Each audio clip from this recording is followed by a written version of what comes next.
शहर के बीचों बीच हरियाली से घिरा हुआ एक शांत और सुंदर स्कूल था, सेंट मेरी हाई स्कूल। सफेद दीवारें, नीले खिड़की के फ्रेम और मैदान में हर सुबह बजती प्रार्थना की आवाज। यहाँ पढ़ने वाले बच्चों के लिए ये जगह मंदिर से कम नहीं थी। लेकिन इस स्कूल का सबसे चमकता तारा था रवि वर्मा। सांवली रंगत, तीव्र आंखें और आत्मविश्वास से भरी चाल। रवि के चेहरे पर हमेशा एक मुस्कान होती थी जो उसकी नम्रता का प्रमाण देती थी। 10वीं बी सेक्शन में पढ़ने वाला रवि केवल एक साधारण छात्र नहीं था। वो पढ़ाई में अव्वल, खेल में तेज और हर शिक्षक का प्रिय था। एक दिन की बात है, कक्षा में मिसेस अग्रवाल, जो गणित की अध्यापिका थीं, ब्लैक बोर्ड पर एक कठिन प्रश्न लिखती हैं। यदि एक ट्रेन 60 किमी/घंटा की रफ्तार से चल रही है और दूसरी 90 किमी/घंटा की रफ्तार से विपरीत दिशा में, तो वे 3 घंटे में कितनी दूरी तय करेंगी? पूरी कक्षा में सन्नाटा छा गया। किसी को उत्तर नहीं आ रहा था। क्या हुआ बच्चों? मिसेस अग्रवाल ने पूछा। तभी रवि ने हाथ उठाया। मैम, दोनों की स्पीड जोड़ देंगे क्योंकि वो विपरीत दिशा में हैं। तो 60 + 95 = 150 किमी/घंटा। 3 घंटे में 150 × 3 = 450 किमी। एकदम सही। मिसेस अग्रवाल की आंखों में चमक आ गई। बच्चे तालियां बजाने लगे।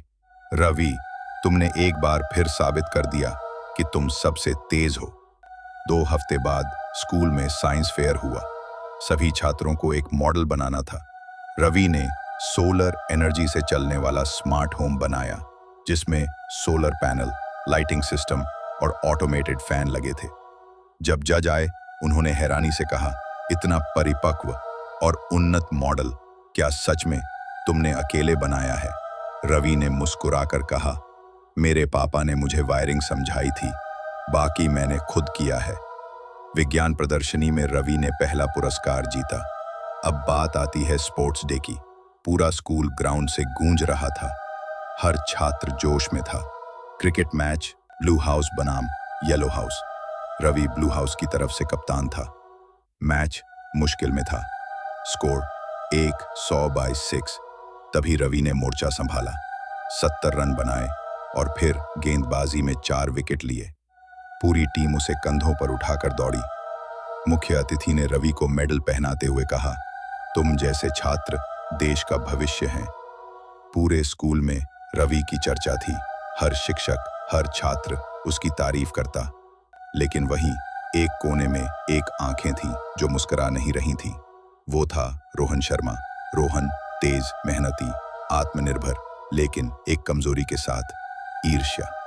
तब जब वो देखता कि क्लास में रवि के जवाब पर तालियां बजती हैं या स्पोर्ट्स में उसका नाम लिया जाता है, उसके दिल में टीस उठती। मैं भी मेहनत करता हूं, फिर सब उसकी तारीफ क्यों करते हैं? लेकिन वो ईर्ष्या को खुलकर नहीं दिखाता। रोहन ने रवि से दोस्ती की। दोनों अब साथ में टिफिन खाते, हैंग आउट करते। दोनों अच्छे दोस्त बन गए थे। अब एक दिन लंच के बाद कैंटीन में रवि, रोहन और 2 और दोस्त, सूरज और कबीर, आइसक्रीम खा रहे थे। तभी रोहन ने जानबूझकर आइसक्रीम गिरा दी। अरे यार सॉरी, रवि तेरा रुमाल देगा? हाथ पोंछ लूं? रवि ने मुस्कुराते हुए कहा, बिल्कुल यार, ले ले। 2 दिन तक रोहन स्कूल नहीं आया। तीसरे दिन जब आया, सब कुछ बदल गया। गणित की क्लास में जब मिसेस अग्रवाल ने सवाल पूछा, इस बार रवि का हाथ नहीं उठा, बल्कि रोहन ने उत्तर दिया, और वो भी सही। वाह रोहन, मिसेस अग्रवाल बोली। रवि ने हैरानी से देखा, ये कैसे हुआ? रवि का मन बेचैन था। वो जो हमेशा आत्मविश्वासी रहता था, अब कुछ खोया खोया सा लग रहा था। एक दिन बाद क्लास में इंग्लिश टीचर मिस जोसेफ आईं। उन्होंने एपिटोम ऑफ ट्रू ब्रेवरी पर निबंध लिखने को कहा। यह विषय रवि का पसंदीदा था। लेकिन आज रवि बस पन्ना घूरता रहा। वहीं रोहन ने 400 शब्दों का एक दमदार निबंध लिखा। जब मिस जोसेफ ने पढ़ा, उन्होंने कहा, excellent Rohan, you've outdone yourself।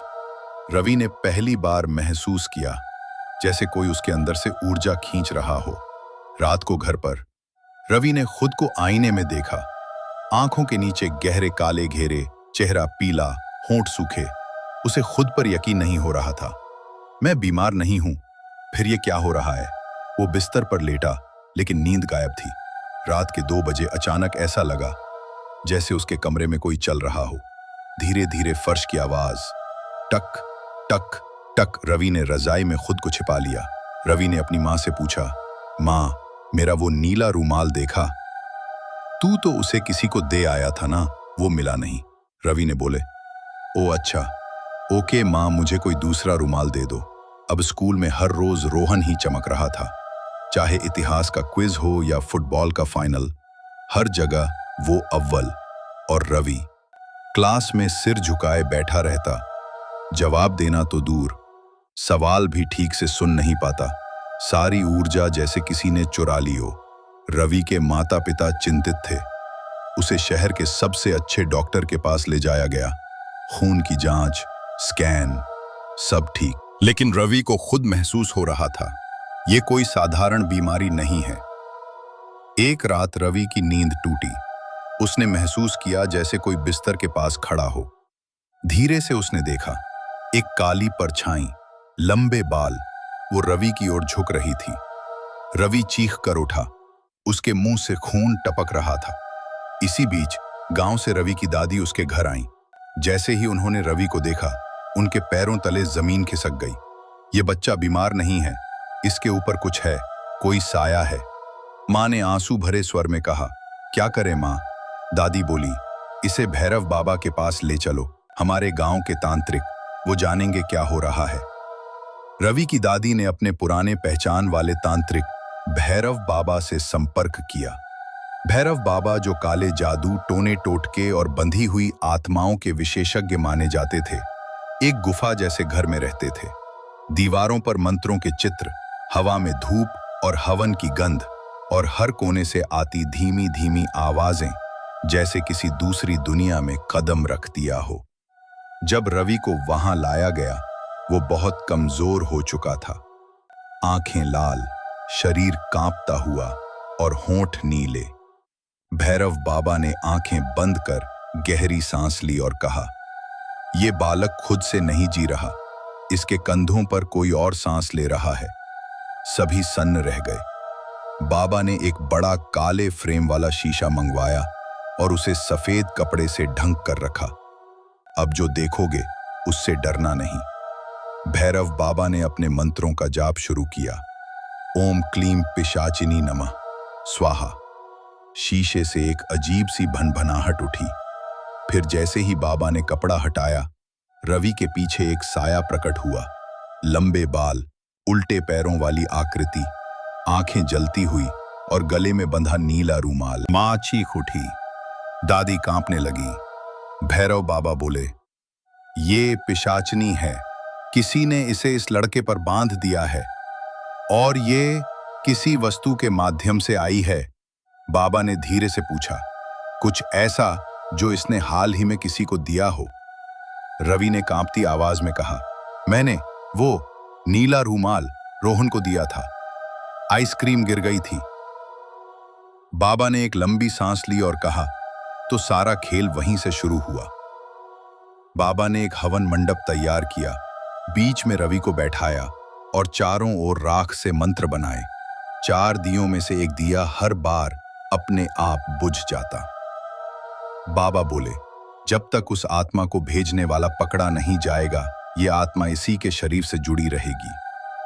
अब वक्त है सच्चाई सामने लाने का। अगले दिन स्कूल में अचानक रवि के माता पिता, दादी और भैरव बाबा पहुंचे। प्रिंसिपल के ऑफिस में रोहन को बुलाया गया। वो घबराया हुआ अंदर आया। बाबा ने बिना कुछ कहे उसकी आंखों में देखा और फिर जेब से वही रुमाल निकाला।